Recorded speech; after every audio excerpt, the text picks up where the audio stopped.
शुरू करें? नमस्कार, जय आरसीएम। आप सबका स्वागत है आज के इस प्रोग्राम में।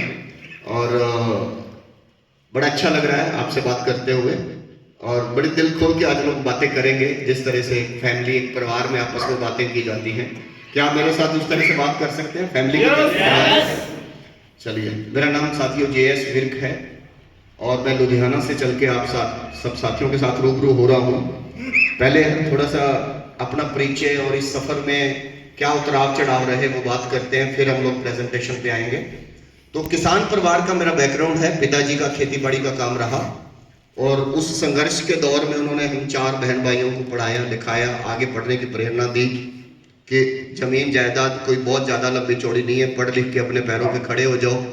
कठिन परिस्थितियां बहुत थी, लेकिन 4 बहन भाइयों में बड़ा मैं ही था। और एक सबसे पहले पढ़ाई पूरी करने के बाद जब नौकरी की शुरुआत आई तो एक बहुत छोटी मामूली सी नौकरी से मैंने शुरुआत करी थी, जबकि माँ बाप की प्रेरणा यही थी कि पढ़ लिख के आपने कुछ करके दिखाना है, कुछ बन के दिखाना है, कुछ अच्छा सेटल होके दिखाना है।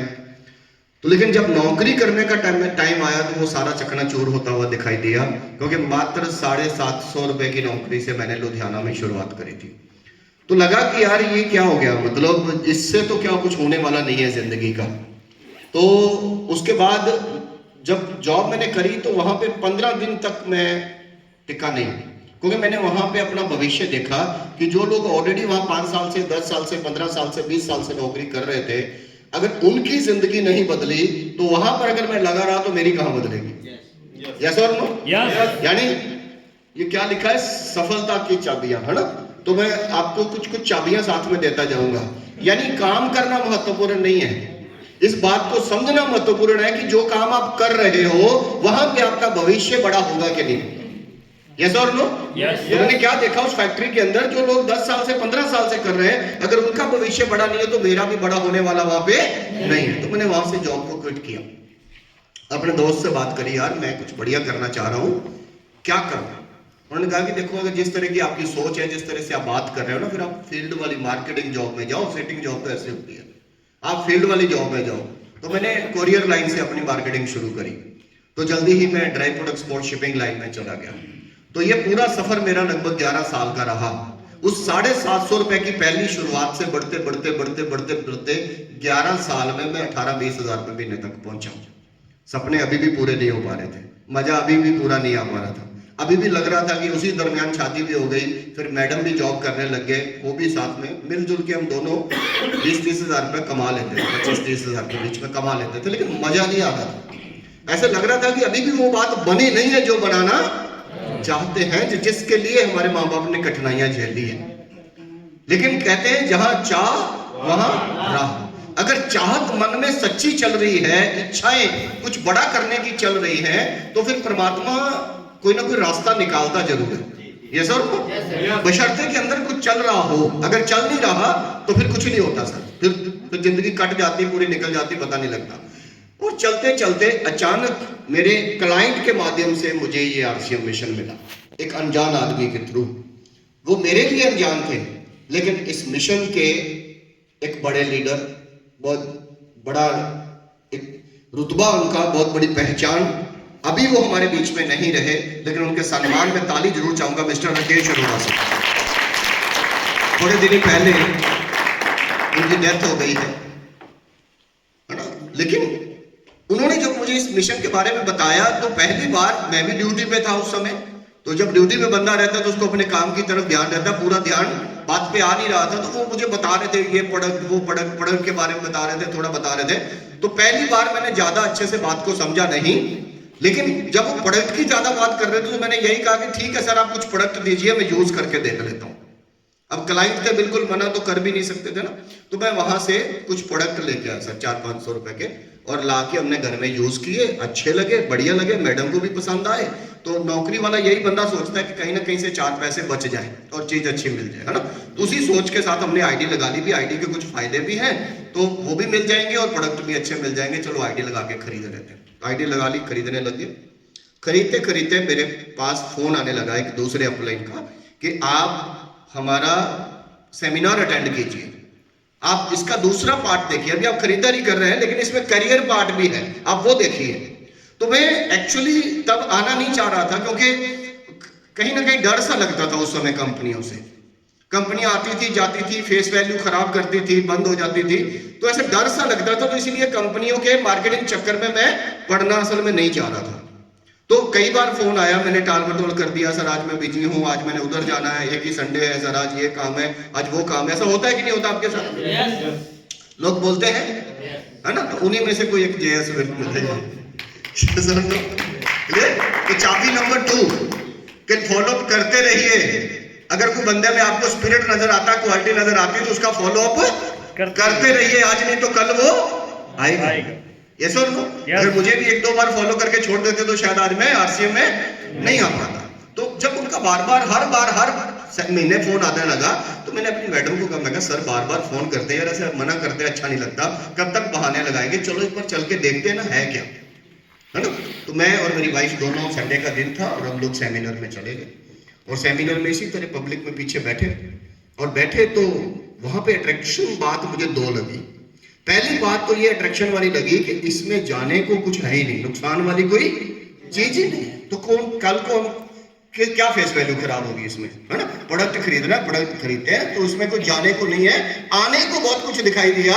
कि जब बाकी लोग इसमें आगे धीरे धीरे अलग अलग फील्ड के लोग, सिंपल साधारण फील्ड के लोग भी और हर एक फील्ड के लोग जब इसमें आगे बढ़ सकते हैं, रॉयल्टी टेक्निकल अचीवर बन सकते हैं, अगर वो कर सकते हैं तो हम क्यों नहीं कर सकते? ये चीज एक चाबी और आ गई, क्या कि अगर दूसरा कर सकता है तो फिर हम क्यों नहीं कर सकते? यस और नो? तो यहां से भी हमें समझना है क्योंकि ये तो अलग चीज है नहीं। तो ये चीज वहां पे एक ली और सेमिनार खत्म हुआ। हम वापस उस अपने सीनियर के पास गए कि सर ये मिशन क्या है, किस तरह से काम करेगा, हमें कुछ नहीं पता, लेकिन आज के बाद जो आप कहोगे, जैसे आप कहोगे वैसे हम करने के लिए तैयार हैं। शर्त सिर्फ यही है कि हमें भी रॉयल्टी टेक्निकल जैसा मुकाम चाहिए। यहां पर 2 चाबियां नोट करते जाना। 2 चाबियां। पहली, मैंने अपने आप को समर्पित कर दिया कि आप जो कहोगे मैं करने के लिए तैयार हूं। दूसरा, मैंने अपना टारगेट बता दिया कि मुझे क्या चाहिए, रॉयल्टी और टेक्निकल। और ज्यादातर लोग गलती क्या करते हैं सर, उनको अपना टारगेट ही क्लियर नहीं हो पाता कि वो कर क्यों रहे हैं। सही है कि गलत है? बड़े लंबे समय तक भी लगे रहेंगे, लेकिन एक्चुअली क्लैरिटी नहीं है कि वो कर किस लिए रहे हैं, उनको चाहिए क्या। जब ये पता ही नहीं कि मेरी मंजिल क्या है तो जाओगे कहां पे भैया? तो कहीं नहीं पहुंच पाते ऐसे लोग। फिर वो कहते हैं हाँ हमने भी किया था आरसीएम, हमने भी बनाई थी आईडी, लेकिन हम तो फेल हो गए। तो फेल तो होना ही था जब मंजिल ही नहीं पता। यस और नो? समर्पण ही नहीं है आपका भी जो आप कहोगे मैं करने के लिए तैयार हूं। तो अपने आप को समर्पित किया। उन्होंने कहा देखो बेटा बड़ा सिंपल है, कुछ मुश्किल नहीं, 2-3 काम है बस। 2-3 काम में सारी गेम ओवर है। क्या? खाना है, बताना है, हर मीटिंग में आना है। चौथी बात ही कोई नहीं है सर। खाना है, बताना है, हर मीटिंग में आना है, इसी में सब समा जाता है सर, है ना? तुम्हें क्या, खाने वाला काम तो मैं कर ही रहा हूं सर, बताना मुझे आता नहीं। उन्होंने कहा शुरू में किसको बताना आता? शुरू में तो किसी को बताना नहीं आता, इसमें सिस्टम आपकी मदद करेगा। मैं कहा सर वो कैसे? उन्होंने कहा कि आप अपने कुछ जानकारों को अपने घर पे बुला सकते हो। मैं कहा हाँ बुला सकता हूं, तो सीनियर आके जानकारी दे देंगे। ये बात मेरे को बड़ी अट्रैक्टिव लगी और ये भी एक चाबी है, नोट कीजिए, है ना? ये भी मेरे को बड़ी अट्रैक्टिव लगी कि अपने जानकारों को घर पे बुलाना है, सीनियर आके बता देंगे। ये तो काम ही बड़ा आसान है, इसको होम मीटिंग बोलते हैं। क्लियर है सर? yes. तो बड़ा आसान है। तो मैं यहां से मैंने शुरुआत करी, अपने कुछ जानकारों को अपने घर पे बुलाया, सीनियर आए, उन्होंने जानकारी दी। जब उन्होंने जानकारी दी तो एवरेज कुछ लोगों को बात समझ में आती है और कुछ को नहीं आती। यही होता है ना साथियों? तो जब एवरेज कुछ लोगों को बात समझ में आई तो वो मेरे साथ जुड़ गए। खरीदने वालों ने खरीद लिया, कुछ मैंने खरीदा था। तो सब चीजों की वजह से मेरा पहला पे आउट बन गया 977 रुपए। जब 977 रुपए का पहला चेक पे आउट बना, वो पे आउट तो छोटा था, 977 कोई बड़ी बात नहीं थी, लेकिन उसके अंदर मुझे भरोसा बहुत तगड़ा मिल गया। बहुत तगड़ा भरोसा इसलिए मिल गया कि यार अगर आज 2, 4, 5 लोगों की वजह से 977 आ सकते हैं, कल को ज्यादा लोग अगर जुड़ेंगे और ज्यादा लोग खरीदारी करेंगे तो ज्यादा आ सकते कि नहीं आ सकते? तो भरोसा बन गया वहां से। तो फिर अगले महीने मेरे साथ जो जुड़े साथी, उनको मैंने अपना पे आउट दिखाया। मैं कहा देखो 977 आ गए। बोले हमें कैसे आएंगे? बोलो जो काम मैंने किया आप भी कर डालो। क्या किया था मैंने? अपने कुछ जानकार अपने घर पे बुलाए थे, यस और नो, सीनियर आए थे और उन्होंने जानकारी दी थी। तो अगले महीने हमने उनके घर पर भी इसी तरह होम मीटिंग्स का प्रबंध कर दिया। तो मेरे लिए होम मीटिंग, नोट करिएगा, होम मीटिंग मेरे लिए वरदान बनी सर। आपको भी तेजी से आगे बढ़ना है ना? यस। इसका लड़ पकड़ लो, होम मीटिंग को पकड़ लीजिए। तो अगले महीने हम लोगों ने और होम मीटिंग्स अरेंज करी, सीनियर्स को बुलाया, होम मीटिंगें करवाई, कुछ लोग और जुड़े, टीम और बड़ी हुई, उनको भी कुछ पेमेंट आई और मेरे को बढ़ के 1182 रुपए फिर आ गए। इसी तरह तीसरे महीने भी ये सिलसिला चला और तीसरे महीने में ईगल अचीवर बन गया, 4040 रुपए आ गए और सम्मानित किया गया। स्टेज से ट्रॉफी मिली, टारगेट का महीना था। तो जब स्टेज से ट्रॉफी मिली तो हौसले बढ़ते हैं कि कम होते हैं सर? लगा कि यार अभी कुछ बढ़िया करना है इसमें। पार्ट टाइम में चल रहा था, जबकि सब पार्ट टाइम में चल रहा था। दिन में जॉब करते थे, शाम को 6 बजे के बाद बैग उठाते थे, फील्ड में जाते थे और पार्ट टाइम में ही हो रहा था जो भी हो रहा था। तो तीसरे महीने जब ईगल की ट्रॉफी मिली और फूल माला और सम्मान मिला, तो फिर अंदर का धुरंधर थोड़ा जाग गया। लगा कि यार अब कुछ और बढ़िया तरीके से करना चाहिए। तो फिर अगले महीने जब और तेजी से आया तो वही 4000 का पे आउट 5000 में बदला, 7000 में बदला, 8000 में बदला, 10000 में बदला, 12000 में, 15000 में बदला। लेकिन 11वें महीने का जो मेरा पे आउट था थोड़ा ऊपर नीचे भी गया, ऐसी बात नहीं कि ऊपर ही गया। जो 11वें महीने का जो मेरा पे आउट था सर, वो मैं 11वें महीने बन चुका था स्टार अचीवर और मेरा 11वें महीने का पे आउट था 20,000 कुछ रुपए। और यहां समझने वाली बात है, ध्यान से समझिएगा, नौकरी मैंने करी 11 साल, तो इनकम पहुंची 18-20,000 रुपए के आसपास। 15 सैलरी थी, कुछ इंसेंटिव मिलता के 18-19-20,000 बनते थे, क्लियर। और इधर 11 महीने का आरसीएम और इनकम हो गई, उसको क्रॉस कर दी। इधर 11 महीने में 20,000, उधर 11 साल में 20,000। बोलो ताकत किसमें? नौकरी में के आरसीएम? तो फिर आगे क्या करना चाहिए था? नौकरी के आरसीएम। तो वहां से फिर नौकरी को छोड़ा और आरसीएम को अपनाया और वहां से फिर इस सफर की शुरुआत करी सर। जो मिशन 11 साल की बराबरी मात्र 11 महीने में करवा सकता है, वो आगे कहां तक ले जाके खड़ा कर सकता है, उसका मुझे एहसास हो गया। तो जब फुल टाइम करना शुरू किया तो इस काफिले को आगे बढ़ाया। 16वें महीने, क्योंकि मेरे दोनों ग्रुप बराबर चल रहे थे, 16वें महीने में direct top royalty star platinum पे गया, 36,000 कुछ रुपए का पे आउट बना। 2 साल के अंदर अंदर मैं इस मिशन में टेक्निकल अचीवर बन गया, लगभग 45-50,000 रुपए महीने की इनकम आने लगी। 3 साल के अंदर अंदर मैं इस मिशन का मराल्ड अचीवर बना और मराल्ड का पहला पे आउट था 1,02,448 रुपए।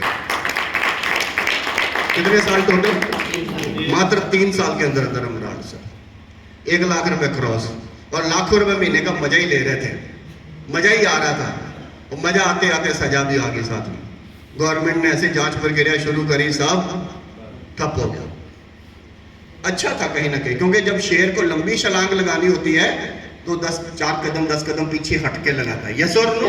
वो जो हमारा पीछे आना हुआ ना, वो गवर्नमेंट की तरफ से मजबूत हो गया सर।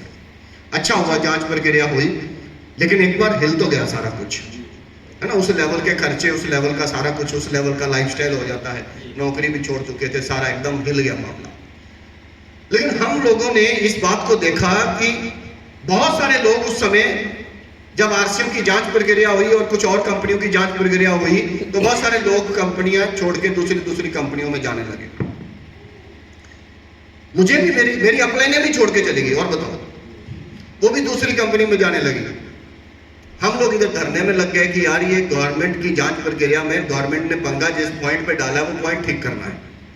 तो गवर्नमेंट के साथ हमारी लड़ाई यही थी कि आप जांच कर किस बात की रहे हो, आपके पास तो कोई कानून ही नहीं है, यस और नो। बिना कानून के जांच किस बात की? आप कानून बनाओ, अगर फिर आरसीएम गलत है तो बंद कर दो, कोई भी कंपनी बंद कर दो। लेकिन बिना कानून, बिना गाइडलाइन, बिना डायरेक्शन कोई भी गवर्नमेंट जांच कर कैसे सकती है? तो फिर उस प्रोसेस ने लंबा समय तो लिया, लेकिन चलता रहा। हम लोग उधर बिजी रहे। इतने में हमारी अपलाइन कुछ गालियां निकालते, आप बेवकूफ हो, आप गधे हो, कभी कोई कंपनी बंद होकर दोबारा चली है क्या? आज तक का रिकॉर्ड बताओ, कुछ चली है क्या? आरसीएम भी नहीं चलेगी। आप अपना करियर खराब कर रहे हो, आप अपना भविष्य खराब कर रहे हो, आप धरनों में गेड़े लगा रहे हो, कोई फायदा होने वाला नहीं है। अभी हम लोगों ने दूसरी कंपनी ज्वाइन कर ली, आप हमारे साथ आओ, आईडी लगाओ। मैंने एक ही जवाब देता था, अगर आरसीएम जैसी ईमानदार, आरसीएम जैसी देशभक्त कंपनी अगर बंद होकर दोबारा नहीं चल सकती तो इस इंडिया के अंदर डायरेक्ट सेलिंग इंडस्ट्री खड़ी नहीं हो सकती सर। लाइफ में कोई नहीं चल सकता। चलाएंगे तो आरसीएम, नहीं तो कोई और काम धंधा करेंगे, फिर डायरेक्ट सेलिंग नहीं चलती इंडिया में। यस और नो? इंडिया की सबसे बड़ी ईमानदार कंपनियों अगर ये दिन देखने पड़ सकते हैं तो दूसरी कंपनियों का तो वजूद ही कोई लंबा चौड़ा नहीं है सर। लेकिन संघर्ष लगा, हम लोग उधर के प्रोसेस में चल रहे थे, लोग हमारी टीम में तोड़ तोड़ के ले गए, इधर जीरो हो गया मामला। लेकिन उधर गवर्नमेंट की तरफ से स्टेप बाय स्टेप पॉजिटिविटी आने लगी, गवर्नमेंट का अच्छा रवैया आने लगा। चलते चलते चलते चलते गाइडलाइन बनी, स्टेट गवर्नमेंट की बनी, फिर सेंटर की नहीं थी तो फिर लोग सवाल करते थे। अब तो स्टेट गवर्नमेंट ने बनाई है, कल को और कहीं से पंगा पड़ गया, स्टेट से सेंटर से पड़ गया, फिर सेंटर डायरेक्शन की तरफ चल पड़ा। तो उन सब प्रोसेस ने टीम को तो खत्म कर दिया समझ लो एक तरह से, ठीक है सर। लेकिन चलते चलते चलते चलते जब हम भी साथ में कुछ और एक्टिविटी भी करने लगे, लेकिन साथ में ये प्रोसेस भी चल रहा था, थोड़ा बहुत नेटवर्क चल रहा था, कोई खास नहीं चल रहा था। हम भी ये देख रहे थे कि अभी एक बार गवर्नमेंट को पूरे पत्ते खोलने दीजिए, फिर ही ताकत लगाएंगे। तो 2016 में जब गवर्नमेंट की गाइडलाइन आई तो उसके बाद फिर हम लोगों ने भी अपनी कमर कस ली और फिर से नए सिरे से एक बार फिर को आरसीएम को खड़ा करने का निर्णय लिया। लेकिन बीच में भटके नहीं, बीच में दूसरी कंपनी में कहीं गए नहीं। जब 2016 में आरसीएम को शुरू किया तो फिर से चलते चलते इसको रीबिल्ड किया और पुराना तजर्बा, एक्सपीरियंस, सारी चीजें साथ में थी और फिर लगभग 2.5-3 साल के अंदर अंदर फिर से दोबारा एमराल्ड जैसे मुकाम को मेंटेन किया। 1,53,388 रुपए का हाईएस्ट पे दोबारा से खड़ा कर दिया सर।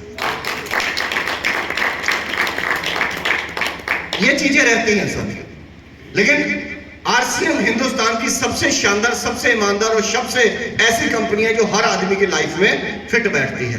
तो आइए जरा अब इसके सफर को लेकर के आगे चलते हैं। मैं प्रेजेंटेशन के माध्यम से कुछ चीजें आपके पास में आ जाऊंगा थोड़ा सा। नजदीक रहेंगे तो बढ़िया बढ़िया रहेगा आपके पास।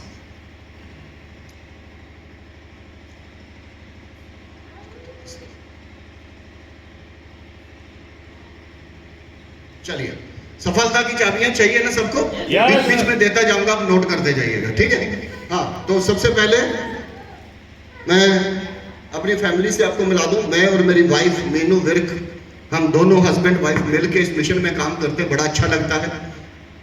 थैंक्स करता हूं परमात्मा का कि मीनू मेरी लाइफ में है। हम लोग दोनों पति पत्नी तो हैं ही, लेकिन दोस्त भी बहुत अच्छे हैं। पहली चाबी, यहां पर भी एक चाबी और नोट कीजिए। अगर आपने अपनी जिंदगी को अच्छा बनाना है वाकई, तो सबसे पहले अपने जीवन साथी को अपना दोस्त बना दो। क्योंकि जहां पे आपका जीवन साथी खड़ा हो सकता है ना, वहां पे कोई और खड़ा नहीं हो सकता सर। जिस लेवल तक आपका जीवन साथी आपके साथ स्टैंड कर जाएगा, कोई और करेगा ही नहीं साथी, है ना? तो हमें जिंदगी में सबसे ज्यादा इज्जत, सबसे ज्यादा कदर, सबसे ज्यादा सम्मान जिस व्यक्ति को देना चाहिए, हम उसको नहीं देते। दुनिया को कहते हैं तुम बहुत अच्छे, तुम बहुत अच्छे, असल में तो अपने जीवन साथी को बोलना चाहिए भैया तुम बहुत अच्छी हो या तुम बहुत अच्छी हो। यस और नो? यस। क्योंकि वो आपका सबसे सच्चा, सबसे अच्छा दोस्त है। ओके, तो ये चाबी आप लीजिएगा, ये आप जाके अपनी आज पत्नी को या पति को बोलिएगा कि आप मेरे दुनिया के सबसे अच्छे क्या हो? दोस्त। क्या हो? दोस्त। जिंदगी का मजा ही बदल जाएगा अगर आपने ये बोल दिया तो, है ना? तो इसके बाद अगर मैं बात करूं, हम लोग एंजॉय करते हैं बिल्कुल फ्रेंड्स की तरह। बताया हमें, बहुत अच्छा हमारा रिलेशन है। ये हमारे 2 बच्चे हैं, अनमोल एंड अरमान। और ये अरमान छोटे वाला जो आप देख पा रहे हो, ये धरने में 2 महीने का था और पूरी गर्मी थी एकदम, और पूरी गर्मी, फिर आगे की पूरी बरसातें, फिर पूरी सर्दी धरनों में झेली है इसने, ठीक है? बड़े वाला दादी के पास था, लेकिन अभी आज ये बहुत स्पोर्टिव है दोनों। थैंक्स करते हैं परमात्मा की तरह नेक बच्चे दिए। ये हमारी पूरी फैमिली है। इस साइड में आप मुझे और मीनू को देख पा रहे हो, ये हमारा बड़े वाला बेटा है। ये पूजा जी हैं, गुरजीत जी हैं। पूजा जी को पहले मिले कितने साथी, है ना? तो ये मेरा फैमिली मेंबर, आप ताली बजा सकते हैं। और मम्मी पापा, छोटा बच्चा खुशी है, और ये हमारी दोनों साइड में सिस्टर्स है। और एक छोटा पूजा का अभी बेटा जो हुआ है वो यहाँ इस फोटो में नहीं है, ठीक है? तो फैमिली है, घूमने फिरने के हम शौकीन हैं, कभी भी मूड बनता तो कहीं भी निकल जाते हैं। अचानक मूड बनता है, ये नहीं कि प्री प्लानिंग करनी पड़ती है कि छुट्टियों में चलेंगे, नहीं। अगर लगा ना कि 2 दिन खाली है, मूड है यार कहीं कल चलते हैं, तो गाड़ी में बैठो, रखो बैग और चढ़ जाओ पहाड़ों में क्योंकि हिमाचल पास में, ये तो ज्यादा दूर नहीं है नहीं। तो मतलब कहीं भी जाते आते रहते हैं सर, ये घूमने फिरने का शौक है। और जिंदगी भी यही है सर, है ना। जब बाद में मुंह में दांत नहीं रहेंगे, पेट में आंत नहीं रहेंगे, तो क्या घूमना फिरना, जिंदगी को साथ साथ में मजा लेते रहना चाहिए। यस और नो, तो एंजॉय करते रहते हैं सर अलग अलग तरीके से। सफर मेरा शुरू हुआ था सर इस बाइक से। ये बाइक थी मेरे पास जब मैंने आरसीएम के पर्चा फॉर्म साइन किया था, शुरू किया था। तो इस बाइक को मैंने 1 साल दौड़ाया खूब, और 1 साल दौड़ाने के बाद ये मेरी सेकंड हैंड मारुति कार अगले साल से मैं चलने लगा, वाइटल कैटेगरी का था। और उसके बाद रॉयल्टी चीवर बना, तो ये न्यू ब्रांड इंडिका गाड़ी मैंने ली थी। ये पुराने की फोटो है लेकिन न्यू ली थी मैंने, वही तो फोटो नहीं खींची तब पहले, तो खींची भी होगी तो मुझे मिली नहीं, तो यही पड़ी थी तो मैंने यही लगा ली। तो ये मेरे खानदान की, ध्यान दीजिएगा आइडिया देने वाला हूँ, मेरे नानका और दादका खानदान की सबसे पहली नई कार थी। यानी मैं अपने पूरे खानदान में पहला लड़का था जिसने शोरूम से नई गाड़ी निकलवाई थी। पुरानियां तो होंगी लेकिन नई किसी के पास नहीं थी, है ना। तो फिर इसको 2 साल चलाया खूब। 2 साल में मैंने 1 लाख किलोमीटर से ज्यादा चला दिया इसको। आप समझ सकते हो कि फील्ड वर्क कितना होगा। यस और नो। और उसके बाद फिर ये आई ये मेरी पसंदीदा कार थी, लैंसर। ये बेटे का जन्मदिन था अगस्त में, तो 25 अगस्त का हमारा टारगेट बना था, तो 16 अगस्त को ही हमने उठा ली थी, क्योंकि डिलीवरी पहले आ गई तो हमने उठा ली। तो बेटे के बर्थडे पे लेके आए, और बेटे के बर्थडे पे लेके आए तो बेटे ने कब्जा कर रखा, बेचने नहीं दे रहा, अभी भी वैसे मेंटेन है, वो स्कूल लेके जाता है। तो उसके बाद अगली गाड़ी आई है सर, जिसको अभी हम लोगों ने, अभी मैं जिस पे चलता हूँ, ये है कोरोला एल्टस, चौथी कार है जिसके अभी चलते हैं, और बिल्कुल लग्जरी प्रीमियम 16 फुट लंबी कार है सर, अंदर बैठ के मजा आ जाता है। यस और नो। अब बाइक से यहाँ तक बोलो, जिंदगी बदली कि नहीं बदली? यस, बदलती है। इसी तरह से आगे बढ़ते हैं। हमारा बहुत बड़ा शौक था कि यार इसको शिफ्ट करना है, एप्पल इकोसिस्टम में जाना है। तो जब मैंने शुरू किया एप्पल का, तो ये एक आईफोन 11 ये 2021 में लिया था। आईफोन 11 2021 में लिया था। कहते हैं कि जब ये आईफोन लेते हैं तो 5-5, 7-7 साल भी इसको कुछ होता नहीं है, यस और नो। लेकिन 2022 में आईफोन 12 ले लिया। बताओ अब ये जरूरत थी या चाहत थी? है ना, फोन को तो कुछ होता नहीं। उसके बाद अभी लॉन्च हुआ, जब ये आईफोन 15 लॉन्च हुआ, जिस दिन लॉन्च हुआ सर, डे 1 लॉन्चिंग पे जाके आईफोन 15 ले लिया, लगभग 1 लाख रुपए। बताओ ये जरूरत है कि चाहत है? तो जिंदगी कौन सी जीनी चाहिए, जरूरत वाली कि चाहत वाली? अगर चाहत वाली जिंदगी जीनी है ना, तो फिर उसकी जगह आरसीएम दे सकते हैं। क्लियर है सर। तो इसी तरह से अभी बेटा भी लेने वाला है, तो इस तरह से हम लोग step by step Apple ecosystem में शिफ्ट हो रहे हैं। तो अब आते हैं हम लोग थोड़ा सिस्टम पे, अभियान पे आते हैं। हमारे बीच में नए साथी कितने जो पहली बार आए, एक बार हाथ खड़ा करके थोड़ा बता दीजिए। गुड। पहले हम लोग कुछ नए साथियों से बात करेंगे, फिर धीरे धीरे सीरियस बात आगे बढ़ती जाएगी, लीडरों की तरफ हम आएंगे। तो हमारा जो मिशन है वो हेल्थ एंड वेल्थ पे काम करता है, घर घर तंदुरुस्ती, घर घर रोजगार को लेकर के चलते हैं, और सोच है नए भारत का निर्माण करने की। और इसके लिए स्पेशल हमारा सेशन चलता है गुरुकुल, सुबह 6:30 बजे। महान शख्सियत, इस सिस्टम के फाउंडर संचालक श्री त्रिलोक चंद छाबड़ा सर के लिए एक बार जोरदार तालियां। वो कई हजार करोड़ रुपए की कंपनी के सिस्टम के ऑनर होने के बाद भी सुबह 6:30 बजे पब्लिक से बातें करते हैं और पब्लिक का स्किल डेवलप करते हैं। कितनी बड़ी बात है सर, यस और नो। तो बिल्कुल जैसी संगत वैसी रंगत होगी अगर हम उनकी संगत में रहेंगे। ये टीसी छाबड़ा सर है जो जन जन के जीवन को सुंदर व समृद्ध बनाना चाहते हैं। ये हमारा प्राण गीत है। प्राण गीत के अंदर इसकी आरसीएम की भावनाएं हैं पूरी, कि आरसीएम हमारे लिए क्या करना चाहता है। मिशन पूरे देश में फैला हुआ है और पूरे देश में लाखों लोग सेवा भावना से इस मिशन में काम करते हैं। हम भी अपने आप को खुशकिस्मत मानते हैं कि हमें भी इसमें अपनी सेवाएं देने का मौका मिलता है। और आरसीएम की जो सोच है उसको आपके साथ जो नए भारत का निर्माण करना, उसके मुख्य उद्देश्य है स्वास्थ्य रक्षा, कि किस तरह से लोग तंदुरुस्त रह सके, घर घर तंदुरुस्ती कैसे आ सके। उसके लिए बहुत ही शानदार क्वालिटी के प्रोडक्ट तैयार किए गए हैं। खान पान ही सही करना पड़ेगा ना तंदुरुस्ती के लिए, या कुछ और करना पड़ेगा, है ना? हमारे स्वास्थ्य बिगड़ क्यों रहे हैं? क्योंकि बाजार का खान पीन सही नहीं है। तो खान पान को सबसे पहले पकड़ना पड़ेगा। तो उसके ऊपर स्वास्थ्य रक्षा पे काम किया, सेल्फ डेवलपमेंट के ऊपर काम किया। हम आपस में काम मांगने वाले नहीं बल्कि काम देने वाले बन सके, आत्मनिर्भर बन सके, इसके ऊपर सिस्टम काम करता है।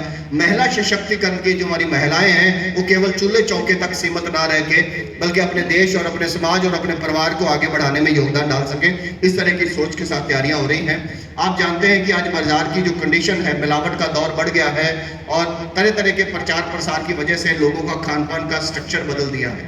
तो जो लोग खाने को अपना आज ये मानने लगे कि ये हमारा स्टेटस सिंबल है, कहीं ना कहीं वही उनके नुकसान का कारण बन रहा है। तो इसे ऐसे में अगर हम देखते हैं तो लोग बीमार होकर के जब दवाइयों की तरफ जाते हैं, डॉक्टर्स की तरफ जाते हैं, तो वहाँ भी बड़े बड़े हॉस्पिटल आदमी को कहीं ना कहीं एक अपॉर्चुनिटी की तरह यूज करते हैं कि भी अब आ गया है रगड़ डालो। सही है कि नहीं सही सर? मुर्गा फंस गया है, अब इसको रगड़ डालो जितना रगड़ सकते हो। बिना वजह के टेस्ट, बिना वजह की दवाइयां, बिना वजह के ऑपरेशंस, ऐसे होते कि नहीं होते सर? yes. तो मेडिकल इंडस्ट्री भी एक व्यापार बन चुकी है। अगर हमने इससे बचना है, तंदुरुस्त रहना है, तो हमें इस ताकत को समझना पड़ेगा कि हमें अच्छे खान पान के साथ जुड़ना है। सुबह उठने से लेकर रात सोने तक हमारे स्वास्थ्य को ठीक रखने के लिए जो प्रोडक्ट बनाए जाते हैं, जिसमें कुकिंग ऑयल सबसे पहला है। कुकिंग ऑयल बदल डाला तो समझो आपने तंदुरुस्ती का आधी जंग जीत ली। कल्ला कुकिंग ऑयल, एक कुकिंग ऑयल आपकी तंदुरुस्ती की आधी जंग जीत जाएगा। अगर आपको बीपी, कोलेस्ट्रॉल और इस तरह की प्रॉब्लम्स है, पेट की समस्याएं हैं, तो गामा और ज़नोल वरदान है सर। ऐसा वरदान है, 17 तरह की बीमारियां कल्ला कवर करता है, नेचुरल है, कोई साइड इफेक्ट नहीं है, है ना? अगर आप चाहते हैं कि जिंदगी में बीपी की प्रॉब्लम जड़ से खत्म हो जाए, कोलेस्ट्रॉल की प्रॉब्लम, हार्ट की प्रॉब्लम जड़ से खत्म हो जाए, तो आपका गामा और ज़नोल आपको जड़ से खत्म करके दे सकता है। सप्लीमेंट्स, एक बात बताइए, जो बुजुर्गों के खाने में ताकत थी, क्या वो ताकत आज हमारे खाने में है? नो। तो बॉडी को तो चाहिए ना, फिर कहां से मिलेगी?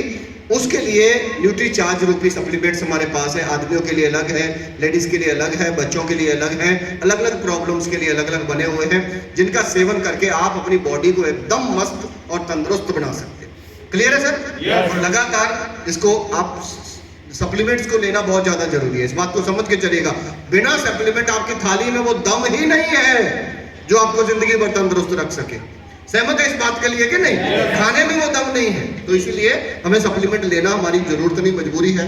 गुड डाउट एक ऐसा प्रोडक्ट है जो जीव हत्या से बचा के, हमारे स्वाद को बढ़ा के, हमारी ताकत को बढ़ाता है। तो ये प्रोडक्ट अपने आप में बहुत जबरदस्त है। इसके ऊपर ज्यादा हम प्रोडक्ट की बातें नहीं करेंगे, क्योंकि प्रोडक्ट आप यूज करते ही आपको पता ही है, हल्की झलक लेके चलते हैं। खाने में, घर में खाने वाले फूड प्रोडक्ट है, सुबह उठने से लेकर रात सोने तक। उसके अलावा चाय पत्ती वगैरह, ये सारे प्रोडक्ट आप देख पा रहे हो। पर्सनल केयर के सारे प्रोडक्ट हैं, बाथरूम के साथ रिलेटेड सारे प्रोडक्ट आपको मिल जाएंगे, साफ सफाई के साथ रिलेटेड, कपड़ों के साथ रिलेटेड सारे मिल जाएंगे। लेडीज के लिए इनर वेयर, जेंट्स के लिए वो सारे मिल जाएंगे, जूता चप्पल सब मिल जाएगा, बैग एक्सेसरी सब मिल जाएगी, कॉपी पेंसिल सब मिल जाएंगी, और किचन प्लास्टिक वेयर सारा मिल जाएगा। तो इस तरह से टेक्सटाइल और खेती बाड़ी को मजबूत करने के लिए भी आरसीएम काम कर रहा है सर। खेती बाड़ी ऑर्गेनिक होनी चाहिए कि नहीं? देश को बचाना है तो केमिकल से मुक्त बनाना पड़ेगा, उसके ऊपर आरसीएम बहुत शिद्दत से काम कर रहा है सर। जहर मुक्त खेती की तरफ हमारे कदम लगातार मजबूत हो रहे हैं। दूसरी, महिला सशक्तिकरण की बात आती है, तो जैसे मैंने पहले कहा कि महिलाएं केवल चूल्हे चौके तक सीमित ना रह के अपने देश, अपने समाज, अपने परिवार के लिए कुछ कर सके, उनके लिए अलग से कुछ प्रोडक्ट दिए गए हैं की सोल के नाम से। जो प्रोडक्ट केवल लेडीज ही लेडीज से बात करे तो ज्यादा बढ़िया बात कर सकती है।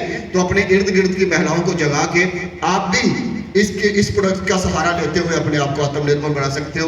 मिशन की बात करें तो सर, आज आरसीएम की अगर हम बात करें तो आरसीएम के इस तरह के वंडर वर्ड अब लगातार खुल रहे हैं, बड़ा रूप लेते जा रहे हैं, छोटे सेंटरों को बड़ा किया जा रहा है, उसकी खूबसूरती को बढ़ाया जा रहा है। मिस्टर सौरभ छाबड़ा सर के लिए एक बार मैं जोरदार ताली चाहूंगा, बहुत दिल खोल के। वो आरसीएम के सीएम भी हैं, टीसी छाबड़ा जी के बेटे हैं, सुपुत्र हैं, लेकिन इस समय पूरी डिलीवरी सेटअप को इतना मजबूत करने पे लगे हुए हैं ना सर, कहते हैं कि इसका कोई मुकाबला नहीं रहेगा आने वाले समय में। क्लियर है सर? तो वो पूरे का पूरा सिस्टम आने वाले समय में प्रोडक्ट की क्वालिटी, प्रोडक्ट का डिलीवरी सिस्टम, स्ट्रक्चर, सारे का सारा बहुत मजबूत करने की तैयारियां हो रही हैं आरसीएम की। तो इस तरह से हमें खूबसूरत ब्रांडिंग के साथ सेंटर मिलने वाले हैं और मिल रहे हैं। और सबसे बड़ी बात, इस बात पे तालियां बजा सकते हो कि होम डिलीवरी का सेटअप बहुत मजबूत हुआ है। आज लगभग पूरे इंडिया में 450 से ज्यादा सिटी कवर हो चुके हैं होम डिलीवरी के लिए। यहाँ भी अभी शुरू हुआ कि नहीं हुआ? अभी नहीं हुआ, तो ये भी हो जाएगा, कोई ज्यादा दूर नहीं है ना। तो आपको घर बैठे अगर आरसीएम के सबसे खूबसूरत प्रोडक्ट मिले तो कैसा लगेगा? मजा आने वाला है ना। तो ये पूरा होम डिलीवरी सिस्टम तैयार हो रहा है पूरे इंडिया में, तो जल्दी ही आपके यहाँ भी मिलेगा आपको। तो ये अपने आप में बहुत बड़ी बात है। लेकिन एक डिलीवरी चालू है, वो यहाँ भी चालू है, उसको बोलते हैं ऑनलाइन ऑर्डर। आप डेली एफएमसीजी का छोड़ो, उसके अलावा कुछ भी आपको चाहिए, कपड़ा चाहिए, जूता चप्पल की सोल वगैरह सब मिलता है। ऑर्डर डालोगे तो आपको वो मिलता ही है पूरे इंडिया के कोने कोने में, गांव-गांव में सब जगह वो ऑनलाइन डिलीवरी है। बस ये रोजमर्रा का सामान नहीं आएगा उसमें, बाकी सब आ जाएगा। क्लियर है सर? तो वो आपको मिलता है। ये सिस्टम क्या है, अब नए साथियों के लिए थोड़ा सा समझने की कोशिश करते हैं। ये एक ही बात पे